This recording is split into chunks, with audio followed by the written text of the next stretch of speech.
moderator. The foundation's excited to be able to help support these kind of programs, and want to thank those of you who support the foundation for your support in allowing us to be able to do this. The foundation's Heritage Initiative really supports things like I Connect with Israel, the fraternity's hate prevention programming, our efforts to combat campus anti-Semitism, and chapter heritage grants, which enable chapters to do heritage-related programming on campus. So happy to be able to do that, and look forward to this presentation. So, thank you. Thank you very so much. And we are going to start and let our panelists introduce ourselves. So Shlomi, would you like to give a quick little bio and say hello? Sure. Hi, everyone. My name is Shlomi. I live in a small town that you probably heard about, Jerusalem in Israel. And I'm speaking from Jerusalem right now. I am 31 years old. I'm married and I'm a father for two wonderful kids. I've served in the army. Now it's 2000. So I started my service 2007 and I finished it 2011, 4.5 years. Since then, I've been working in different educational programs. I've actually came to the States in Canada multiple times as participants of one of the Ramah camps as in the Ramah delegation. And 4 years ago, me and my wife, we moved to Toronto for a long-term shlichut. We were the community shlichim in Toronto, Canada. Since we're back in Israel, it's 2 years now. I'm working as the educational director for the community shlichut in the Jewish Agency for Israel. That's me. Thank you so much. And we so appreciate you taking time with us today. Barak?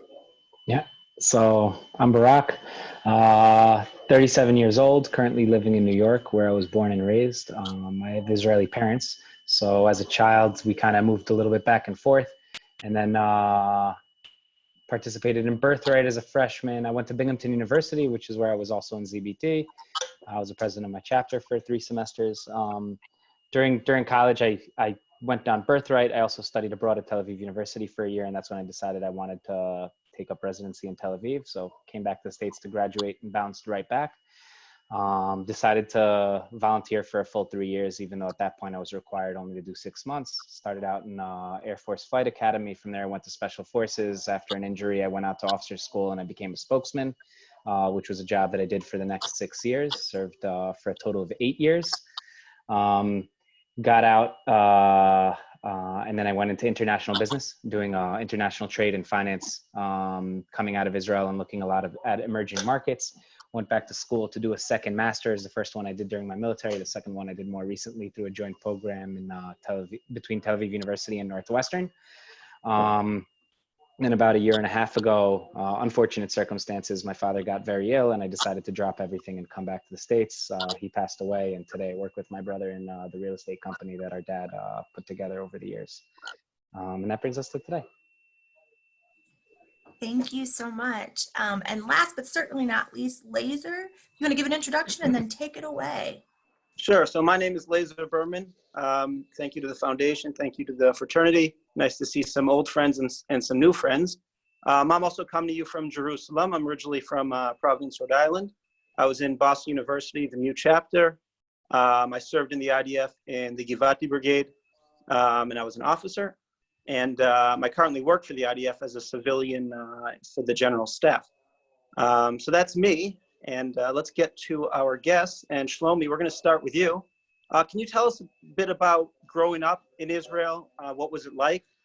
And can you also talk about perhaps the growing up in the shadow of conflict and what you saw as a child growing up before you got to the Army?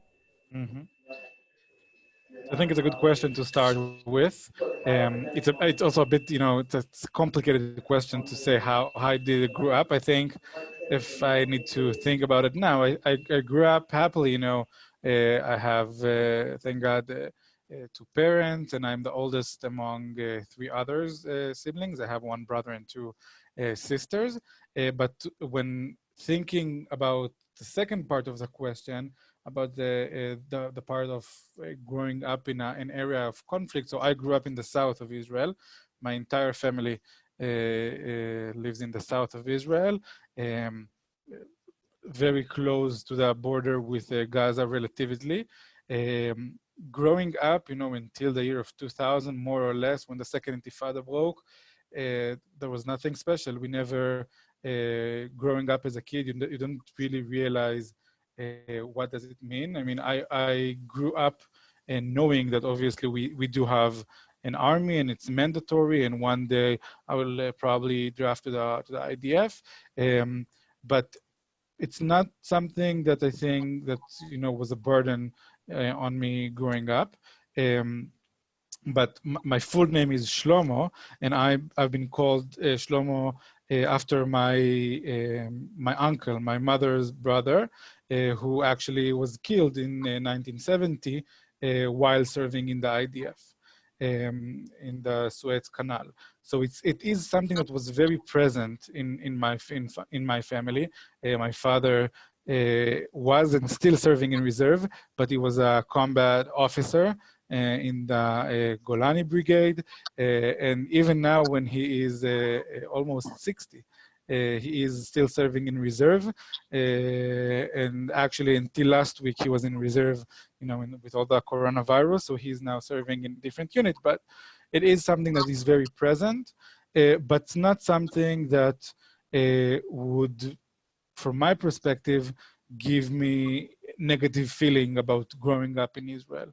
I think, growing up with friends, with family, with everything around us was pretty normal. But knowing that one day when I will turn 18, or maybe I'll defer in a year or two, but one day I will obviously draft to the IDF. It's something that always was there, was always present. And from the society that I'm coming from, it's also very present that to push ourselves to go to the most combat service that we can. I think this is something that is very also present in where I grew up. Great, and that's amazing about your dad that he's still serving. Good for him. God bless him. Yeah. Barak, let's turn to you. So you grew up in the United States. What was your relationship with Israel like? Did you go to Israel a lot? And when did that relationship change to make you start to see yourself in Israel?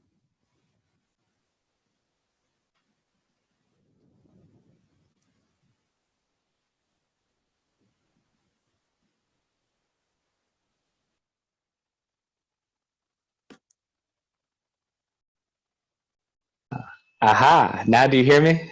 Yeah. Great. So let's try to say that again. So I was born and raised in the States with Israeli parents. So there's a little bit of a two-sided thing going on. So on the one hand, inside the home, it was a very Israeli home.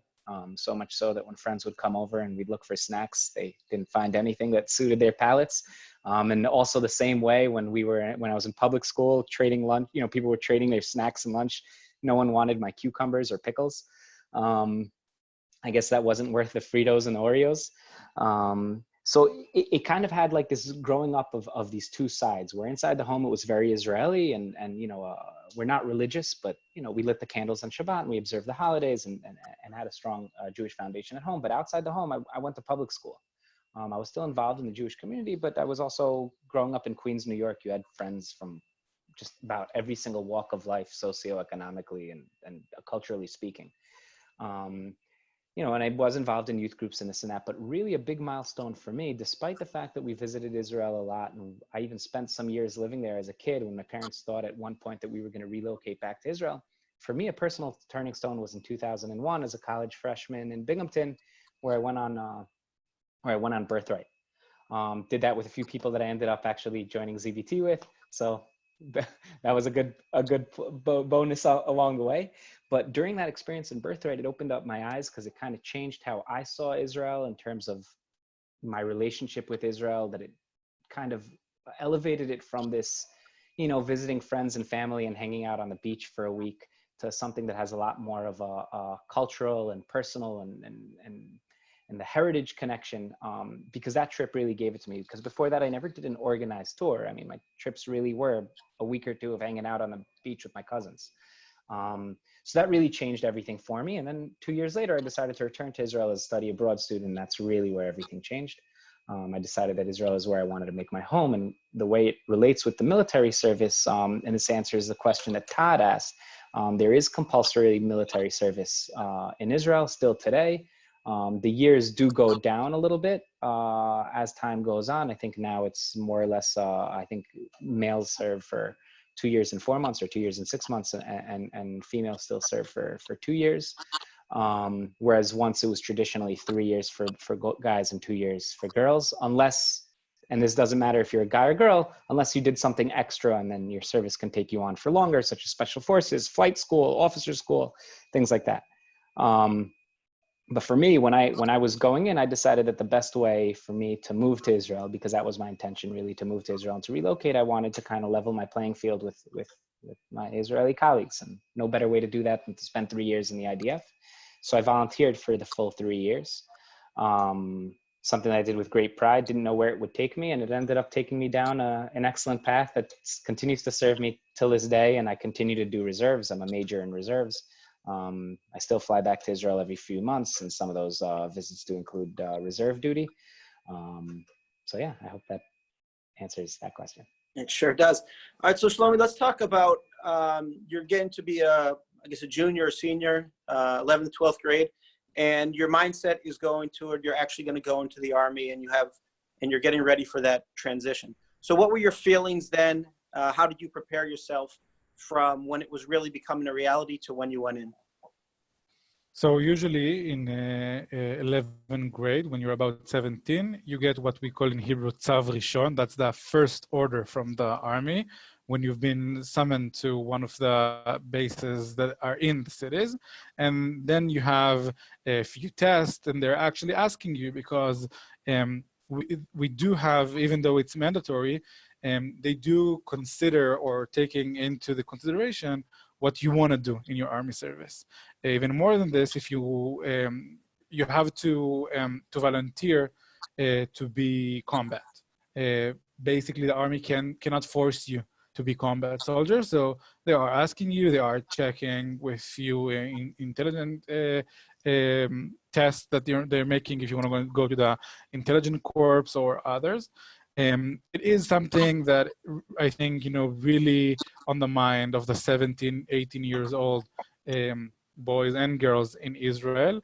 For me in person, I decided to defer, to spend another year in a mechina. It's a program that 15 years ago, it was not that popular. Nowadays, it's much, much more popular. But it's basically a year that the army gives you, another year to prepare yourself to the army. So I actually enlisted when I was 19, but during that time, obviously you think a lot about how is it going to be. You train yourself by running, by carrying heavy weights. I knew that I want to be combat, and so you train yourself physically. You are learning or trying to learn, because I don't think you really can learn. And Barak and Laser, if you think otherwise, please correct me. Until you're there, you don't really understand what does it mean to be a soldier, especially I think in combat. You saw movies and you think that how the commanders will treat you, and et cetera, but until you experience it yourself, you don't really understand. But it is something that, in your mind all the time. What unit I will go to, if I need to have a pre in the special units, and Barak can elaborate more. In the really special units, you have what we call gibush. I have no idea how to say it in English, but it's like a few days when they're testing you into a more complicated situation, and they want to see how you handle those situations. So if you are planning, so you're all the time thinking, what should I have to do?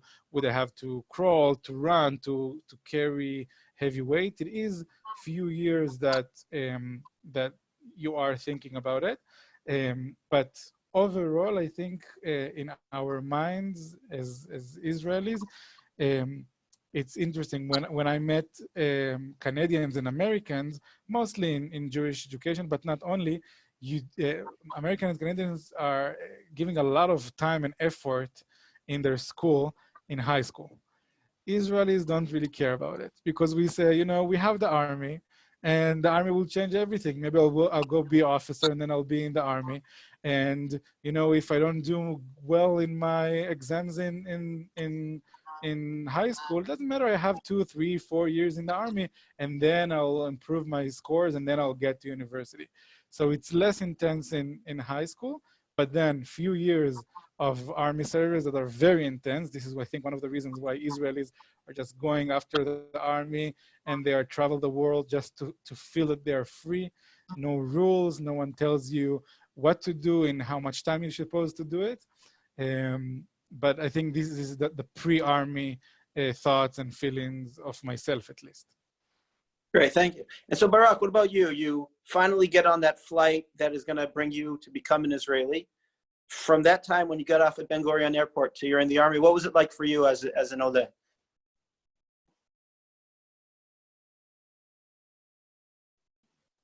I think you're on mute again, Barak.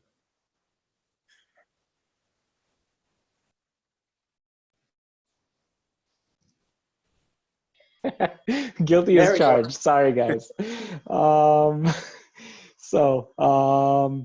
Look, arriving in Israel, like I guess any immigrant story, you're arriving into a society that you might be familiar a little bit more, a little bit less, but you didn't grow up there. You might have some family, you might have some friends, but again, your regular ties aren't really there. So the immigrant story is there. In my case, I was fortunate enough that aunts and uncles and cousins and friends. So I did kind of have this network of people to turn to and ask about their military service. Some of my cousins were career officers. So I did have the ability to ask people, but really it doesn't really matter how much you think you're preparing for it. You're really not prepared for it. And that can be for a few things. Number one, we're talking about the largest organization in Israel. It also is a public organization in a country that's already excessively bureaucratic at times.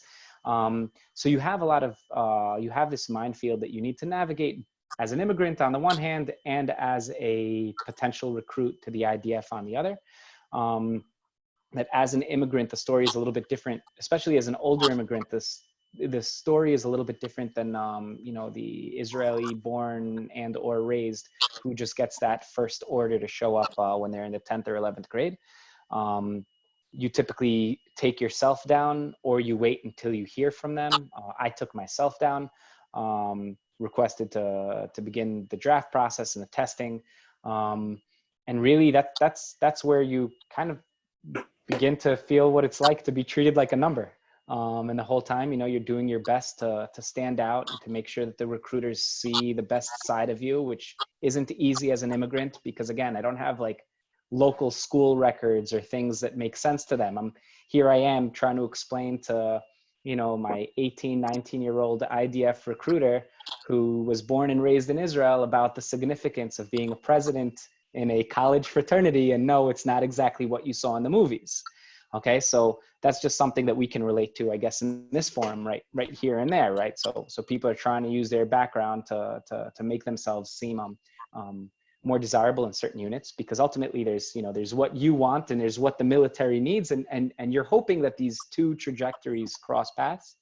For me, again, fortunately, I guess I did well in the interviews and the preliminary tryouts, where I was called back to other tryouts, and eventually culminating in the Gibush, which is like a week-long hell week of just running around and a lot of physical pressure, but also a lot of mental pressure. So an example can be they're having you run back and forth with weight on your back, but then all of a sudden, okay, everybody stop, and here's a paragraph, memorize it and give it as a lecture to the group. And this is where they're challenging your ability, your cognitive abilities, your memory, your ability to do well under pressure.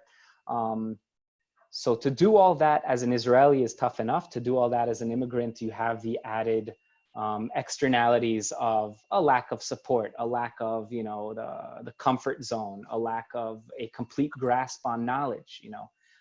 Some immigrants go into the IDF without any knowledge of Hebrew. I had Hebrew, If you go in without Hebrew, then before basic training, you'll do this sort of pre-basic training in an IDF training base that's meant for new immigrants. And you'll do 2 months of intense Hebrew training before you'll go on to the rest of your military career. So that's a little bit of my own personal experience, as well as that a typical immigrant might face when they come over and do that process of going in. Gotcha. Shlomi, so there's no such thing as a typical day in the Army, but could you describe maybe for a certain period what life was like for you in the Army and what exactly your role was? Yeah, sure. So as you said, there is no typical day. It really depends, you know, what phase you are in your Army career. At the beginning, so I served in the Charuv battalion. Is the special battalion or the unit of the Kfir brigade. It's infantry, and in basic training, it's about 8 months. That's the first your first period in the Army. In basic training, your day is very scheduled by your commanders. You're waking up very early.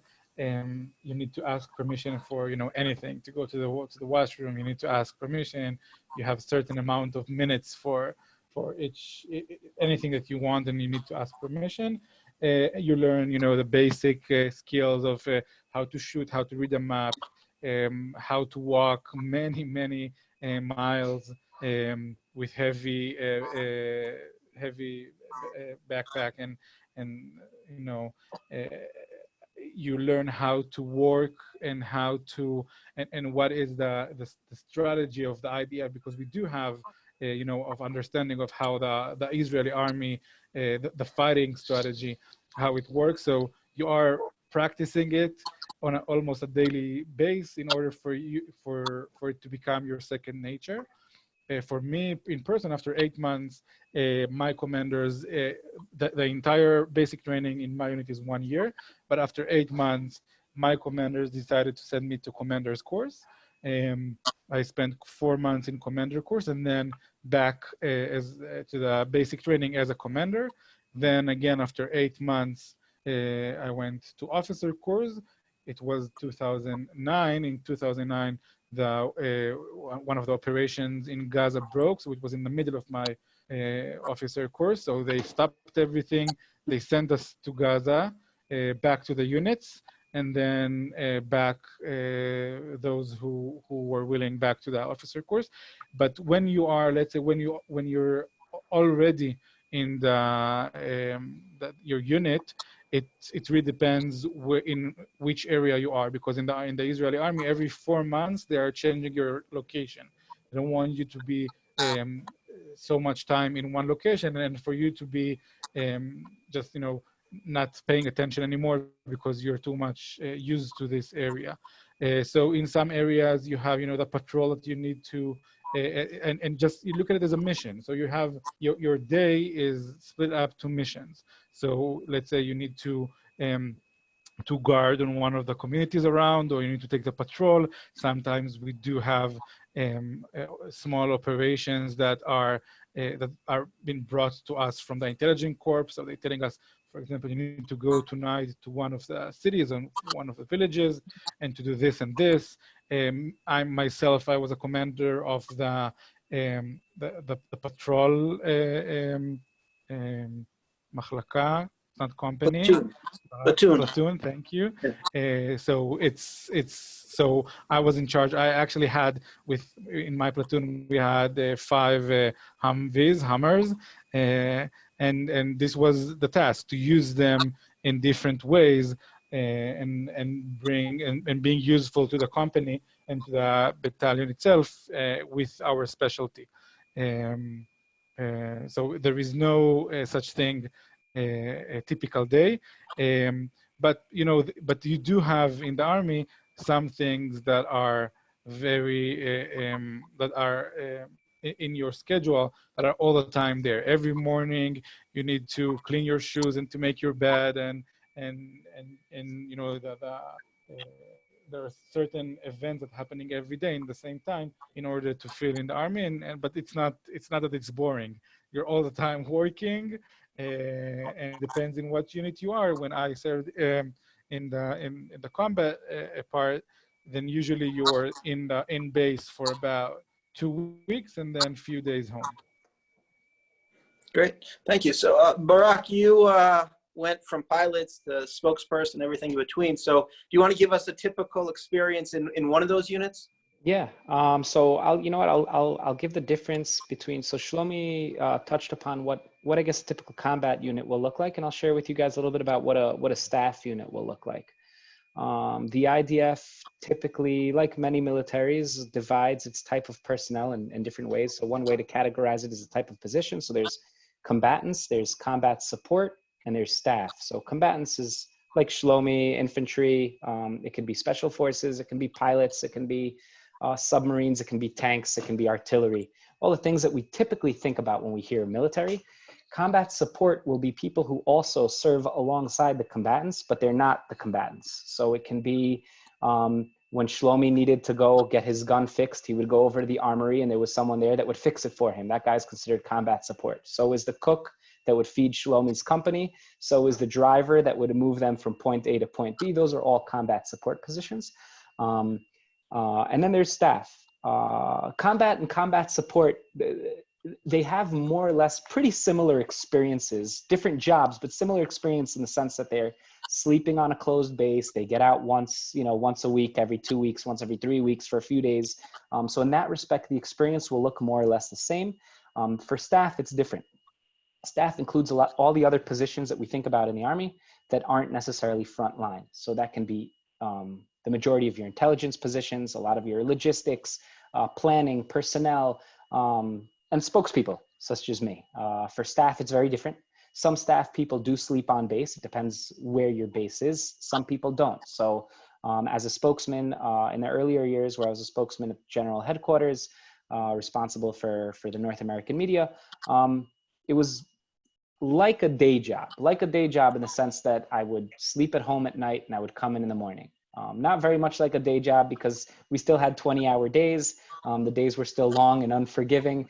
No 2 days were the same. And in the end, you're still part of the military. So even though I was in the, at the IDF headquarters in comfortable Tel Aviv, I was still, everything that I was dealing with had 100% to do with, for example, what Shlomi's people might have been dealing with. So I might be in an office and seeing things on a computer screen, but it's all either in response to what, for example, Shlomi's people did last night or what they might go ahead and do tonight. So the battle rhythm, as they like to call it, doesn't change from staff to combatant, although of course the difference is huge. My setting was, and that of my officers, it was myself and my soldiers was an office setting. Lots of computers and phone calls and emails and media calling in and what's the response. And then we'd have to call situation rooms, confirm it with commanders, issue releases. So in that respect, it's an office job like any other, except that most office jobs, ideally 9 to 5, but even those that go 9 to 7, you still have some sort of ability to differentiate between life and work, even as that becomes increasingly blurred in the modern era. I would say that, when you're in the military, you're in the military. It doesn't matter if you're in a staff role or in combat, you're still on call 24/7. The work is still unforgiving and you're still dealing with matters of national security. So again, the day looks very different, but you're still marching to the same drum, so to speak. You're still on the same cycle. You're still dealing with the same issues. You're just compartmentalized to how it is you're dealing with it. So if the IDF is a huge machine, Shlomi and his people might have been the piston, and me and my people might have been, I don't know, a timing belt. I have no idea. I don't know the good analogies in the engine of a car, but I think you understand my point. And this engine really works well when all these parts work in harmony together. But that's some of the differences, for example, of a staff post and a combat post. Sure. Barak, I'm going to stay with you. The term lone soldier we hear about a lot, and it's been something that people have tried to support in recent years. Can you explain what that means and how you experienced that role? Yeah, sure. So actually, coincidentally, I'm on the board of directors of a nonprofit called Ach Gadol L'Chayal Boded. it's a big SID program for the lone soldiers. If I translate it, big SID for lone soldiers. So what is a lone soldier? In Israel, because military service is mandatory, the IDF has several mottos, and a good one is one of the original mottos that in Hebrew it's Am boneh tzava boneh am, which is the people build a military that in turns build the people. And that reflects a few things. It reflects the social democratic roots of Israel and that, we're all in it together, but it also reflects the central role that the IDF has in Israeli society in terms of a gateway into society, in terms of people having to give to the state, but also getting in return. Now, one of those things is that when, here in America, when we graduate high school, if we go to college away from home, then we'll pack up our bags and we'll go move to the dorms. In Israel, when you graduate high school and you go to the army, you're not necessarily packing anything besides your duffel bag that you're taking to base for a few weeks, but your permanent residence is still with your parents. It's still expected that you're within the nuclear family union throughout at least your mandatory military service, at least those first 2 to 3 years. But what happens if you don't have that nuclear family setting in Israel? And there's several reasons that could happen. It could be because you're an immigrant who maybe moved to Israel without their parents. It could be because you're an Israeli whose parents are, for example, diplomats and are serving overseas. It could be because you're an orphan, your parents passed away. It could be because you have horrible terms between you and your parents and you're estranged from your parents and you moved out and you're emancipated. But for whatever the reason, you are a lone soldier because, once again, you are no longer within your nuclear family setting, regardless of the reason, be it immigration, death, loss, estrangement, whatever. And then the military kind of takes you on. You become you're a lone soldier, but you're not really alone because the military makes up for all those things. So how does it seek to make up for all those things? So number one, there's lots of financial benefits. During your mandatory service, you don't really make a salary, you make more of an allowance. That allowance is bigger when you're a lone soldier because you're not living at home. So now you have to pay rent and now you have to pay groceries and you have to take care of laundry and all sorts of things like that. There's also social assistance. There's social welfare officers in the IDF, basically like social workers that soldiers can turn to. If you're a lone soldier, then you're automatically assigned one of these. It's kind of someone to turn to if you have, trouble, you need help. Sometimes you don't know how to talk about these things with your commander, even though in the IDF, it's built in such a way that you should be able to talk to your commander about such things, but it's like another avenue. And then there are all sorts of other ways that you're assisted. So for example, if you need to take a leave from the military because in your financial trouble, you can request to take a leave for a month so that you can go get a job, as a bartender or a waiter somewhere, make some money and then come back. If your parents live overseas, you can request special time so that you can visit your parents once a year overseas. There's also, you guys might have heard of the FIDF or the Association for the Welfare of Israel Soldiers. These are nonprofit organizations that donate money to the IDF. And some of those programs also go to help these lone soldiers. So for example, once in your 3 years that you fly home, you can apply to have that ticket paid for, and it'll be paid for by a donor to the FIDF, for example. So those are all sorts of ways, but really what it's all about, it comes back to that special role that the IDF plays in Israeli society as a gateway into society, as a force that creates cohesion among the population. It's requiring people to do it. So if people don't have the means, then the military seeks to help. Similar to lone soldiers, but not exactly the same. Let's say, what if you're an only child in a family that is suffering economic hardship, and if you weren't going to the army, chances are you would go to work to go help your family. In that situation, you're not considered a lone soldier, but the military does give you extra stipend and things like that to help you with family payments at home. All of these social programs for the mandatory soldiers all reflect that, that people's army, that social program that the IDF is, in addition to the fact that it is first and foremost, the ultimate defense of Israel.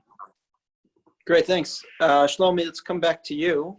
I want to ask you, what was your hardest or most difficult day or experience in the Army? Obviously, what you're willing to share.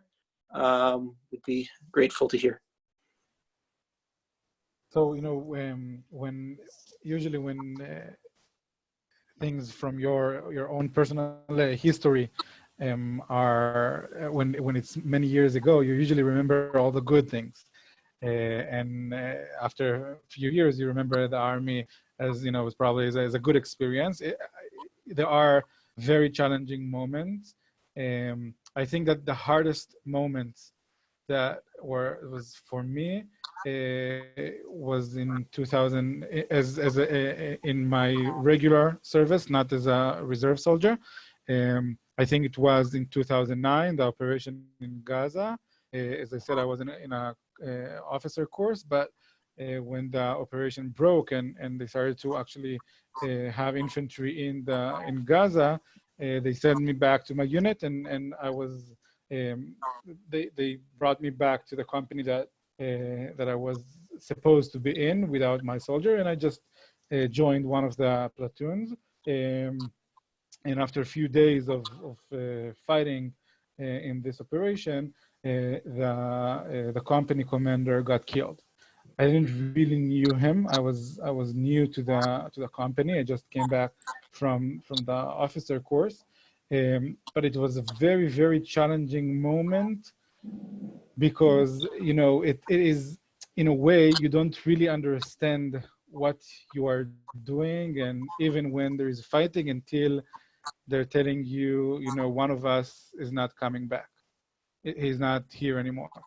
And understanding that for me was really challenging moment to really understand that, you know, when we give the oath of alliance to the army, we do say that we are willing, you know, to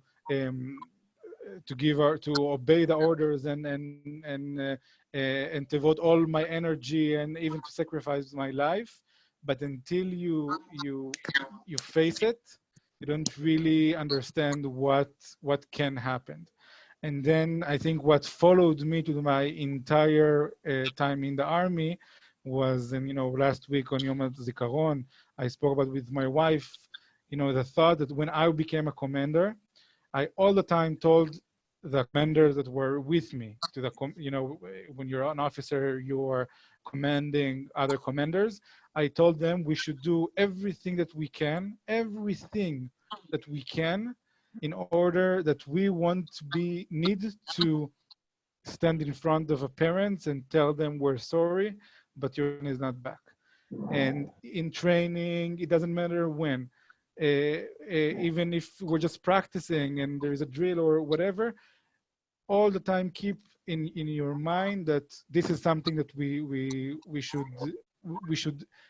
got them to the IDF in good shape and alive, and we should bring them back in good shape and alive. And it's something that follows me to this day. I'm still serving in reserve as a commander. Every time that, you know, a few months that I'm being called with my soldiers, I'm still remembering, you know, that day when we heard about it, and I'm telling myself, I need to do everything that I can, that every person go back to their homes and families. All right, thank you. And what about you, Barak? Do you have a difficult or a most challenging day or experience that you want to share with us? Yeah, you know, so I mean, there are a few, but I'd like to also, I'll kind of give the contrast from Shlomi's stories. So, you know, as a spokesman, you're sitting in a situation room that information is just kind of like flowing in and flowing out. And sometimes it might be because the information is flowing up from the field and then we have to disseminate it, but it might be because a journalist is calling in, they heard something happen and they need to know what happens. And you just kind of like, you know, sometimes that information can just kind of pass you by. And I remember there was one specific day that was very sad. That information came about a training plane that crashed in southern Israel. And it turned out to be someone that was with me in flight school, Asaf Ramon, who's also the son of Israel's first astronaut who also perished on the Challenger. was the challenger. Am I remembering correctly? Columbia. Columbia. Sorry, Columbia. Thank you, Lizer. And so, that's kind of one of those moments that the pain was felt, in many ways. I had a personal pain because it was someone that I knew, someone who I genuinely thought was really a good person, and the loss is huge. There's the part of kind of, this kind of, it was a surreal moment because I remember turning it into kind of a learning moment for the soldiers where we kind of stopped and talked about it rather than kind of just treat it as yet another, automatic, this information came in, how do we get it out? Let's stop and think about this. Let's think about his mother. Let's think about his family. And then there's this huge national pain, because that national pain when Asaf Ramon passed, despite the fact that he was still young and he was just at the start of his military career, it was huge because of the story of his family and his father and his mother. So that's kind of a contrasting, but that shares kind of that same realm of the pain and the grief that I think is collectively felt in Israel, which is why days like Memorial Day are significantly different than how we experience it here in the United States. Yeah, absolutely. Absolutely. All right. So we're running up a little bit against the clock. So I think I'll ask you both this question. If you give me a quick answer.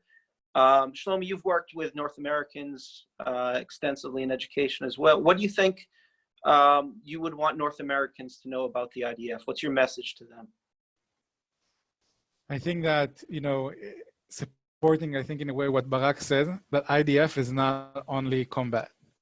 Usually, I think when, when non-Israelis, Jews are coming to Israel or learning about the IDF all the time, and thinking about how cool is it to be combat, and Israelis, when they are introducing themselves, they would say, I can't tell you what I did in the army. I'm telling you in secret. If someone tells you that they can't tell you what they did in the army, they probably did nothing. Because if they couldn't really tell you what they did, they would tell you, oh, I did this and this and this. So like, Israelis will say, yeah, I can't tell you, it's too secret. But in my experience, combat is not everything.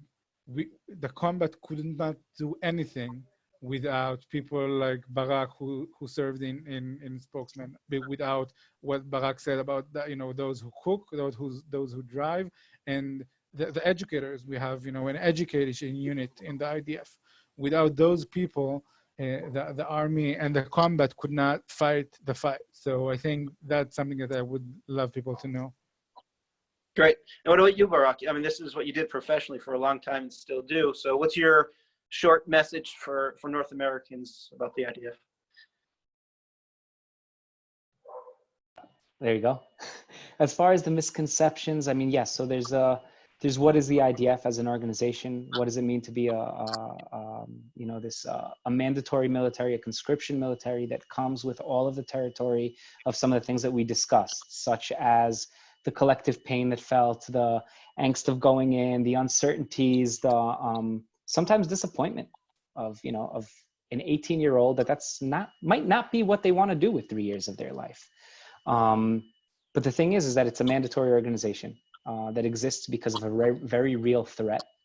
And when I take a look at those threats, I think that sometimes does get overshadowed. Without a doubt, Israel deals with a lot of controversy, a lot of criticism. Sometimes the criticism is right, sometimes it isn't.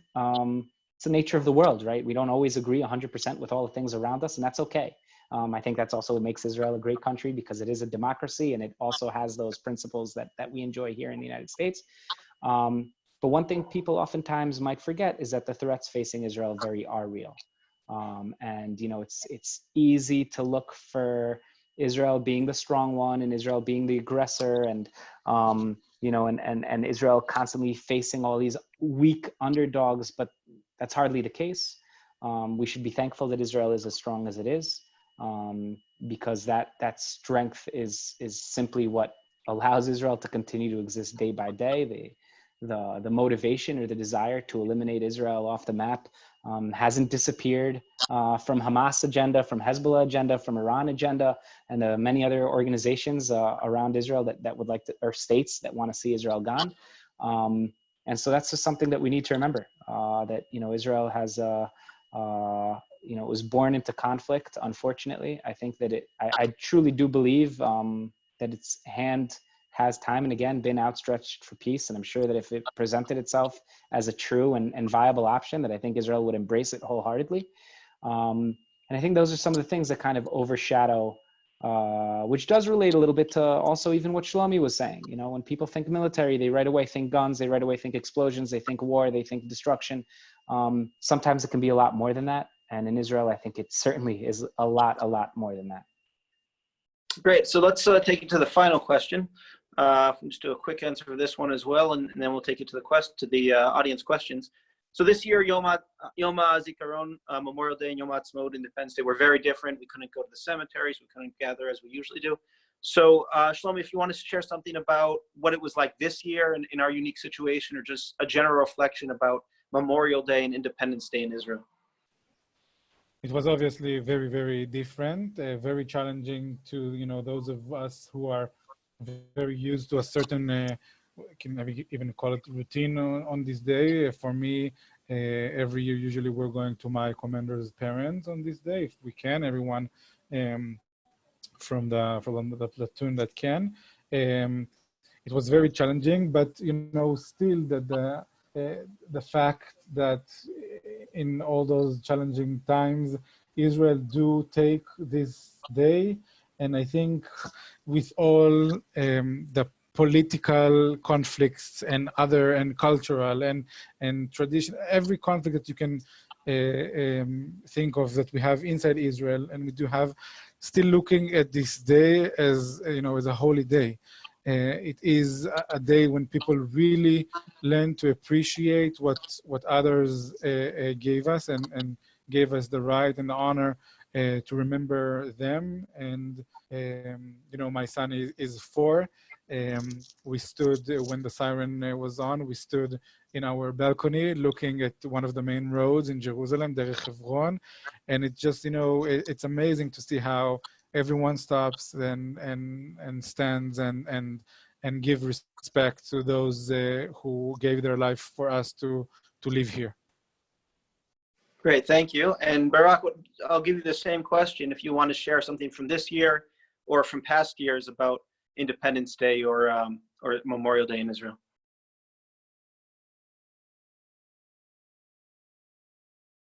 Alt-A. Oh, I learned the keyboard shortcuts. So the interesting thing is that I always found both interesting, mixed feelings, but also the beauty in it is how Independence Day and Memorial Day are back to back.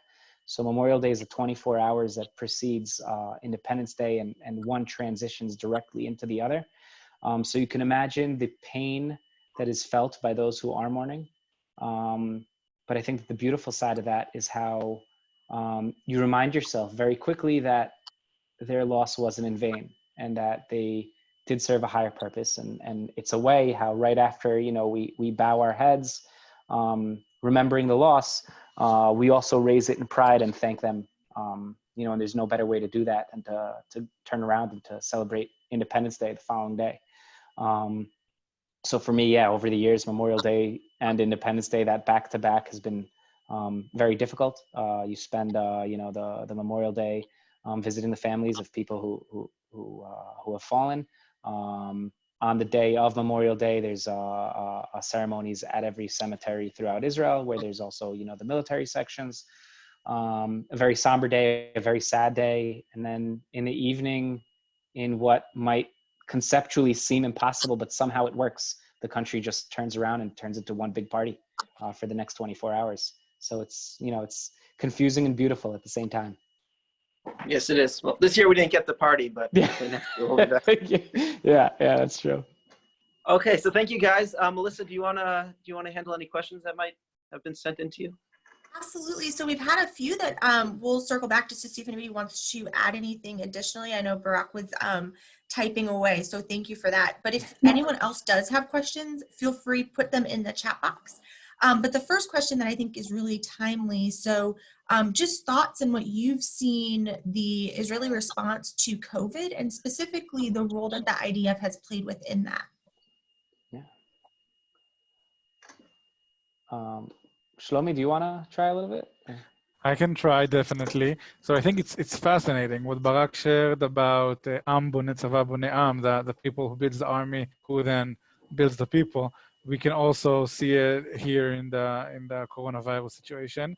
It is unbelievable how the army has basically joined this war also, and people who are in need from, doesn't matter, no one checks if like what's their salary, of people who are hungry and need food.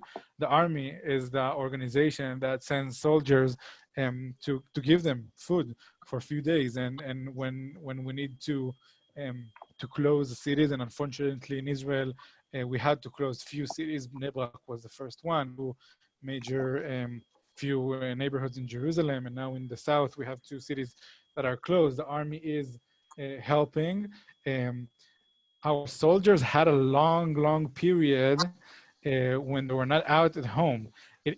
Maybe for Americans or Canadians, it looks a bit funny, because I know that in the American army, the deployment is maybe a year or many months. For an Israeli soldiers, Barak explained about the difference between lone and not lone soldiers.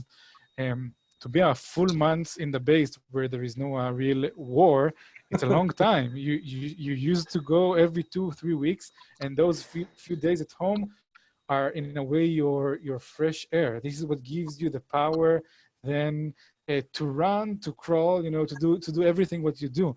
And we had now soldiers who, in our slang, they closed 2 months. They stayed 2 months at base, when sometimes their family are 15 minutes drive, and they couldn't go because the army said no one is going out. They checked. So they did check people who were had the virus, went to a special hotels that are for the army, but those who didn't, they said we are quarantined ourselves and no one is going out, and soldiers actually stayed 2 months and even more at home. But the army is very involved in a good way. I think even if we're going a bit into Israeli society and speaking about the conflict between the ultra-Orthodox society and the rest of Israel, because there was a high maintenance of a high present of soldiers in Bnei Brak, we saw amazing stories of how people are starting to speak with soldiers and starting just to get together, understanding that we're here together. I think it's really unique, that the army is really here. But I must say it's not unique only for the coronavirus. I live in Jerusalem for a few years now. A few years ago, we had a very, for example, heavy snowstorm. 5 or 6 years ago, and when in some neighborhoods no one could get game because no one knows how to drive in snow in Israel. So the army, the Nachal Brigade, send the special vehicles that can drive on snow, and they are the one who brought food and blankets and like special things to warm the people. So it is something that very common to see soldier in the street and helping the situation in Israel. Yeah. I mean, look, when it comes to generally following the situation in Israel, then like I wrote in the chat, there are some good sources that are dedicated in English, such as Times of Israel and Jerusalem Post. There's also things that have more in-depth analyses, and also some of the regular media is translated to English. And just keep in mind, like every media all along the world, everyone has their editorial lines. So you'll read 2 newspapers and you'll see 2 different versions of a similar story. But Israel pretty much locked down pretty quickly. It's a small country. It's 8 million people in a geographic area the size of New Jersey. So it was easier to close. Also, let's not forget that Israel is a society that's used to receiving orders from the government because of war, because of times of emergency. So, when the government comes on and says people stay at home, it's not that every single Israeli is perfectly disciplined, but you will see overall people listening, and you will see overall people following the orders. And more importantly, being that helpful hand to their neighbors and their, sometimes even perfect strangers, which I think is beautiful. Israel is now venturing back into opening up, but not every place is open up. But again, I don't even live there, and I'm just following it from the news. So let this be a good way to implore you all to, if you care about Israel, to follow along, you know, and you can do that Times of Israel, Jerusalem Post, or any of the media outlets that get translated to English on a regular basis. Yeah.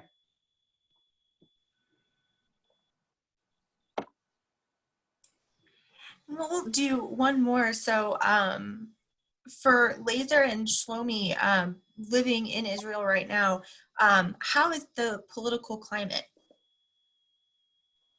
No, it's a tough question. Well, as you know, we've had a whole series of elections, and we might even be headed to another one, which is unprecedented. I think it's somewhat frustrating for people. The political climate, I think, is in some ways more divided than it has been in recent years, but it's certainly nowhere near the United States in terms of that. I think in general, people agree on the vast range of issues. I think most elections recently haven't really been about issues. They've more been about personality, especially Prime Minister Netanyahu. So we really don't see the type of vitriol against individuals because they have different political opinions yet. I think the trend is not necessarily that good, but I think we're nowhere close to what we see in the United States these days. Shlomi? I think, you know, said it all. It's not, yeah, we are watching for the first time in Israel history, the High Court is live, so we can actually watch the debate that is happening there about the unity deal. I think many people are watching it, you know, most of us in homes, but I think Laser said it beautifully, yes. Most people do agree on most of the things. It is more about the personalities.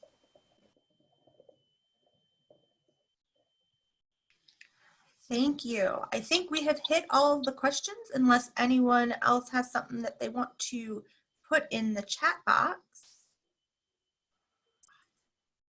Well, Shlomi, Barak, and Laser, thank you so much for not only joining us today and delivering all this knowledge, but just for being supporters of ZBT and helping us with our new programming in a lot of ways. So for everyone that joined us, hope that you learned some things and that you enjoyed your time with us this afternoon.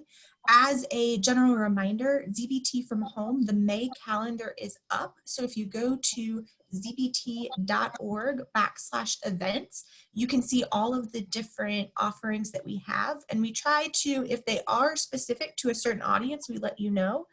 But if not, they're open to everyone. So you can even include family members, friends, potential ZBTs, if appropriate. And if they are willing, we'd love to have them join. So thank you all so much. And everyone have a wonderful day. Thank you. Everyone.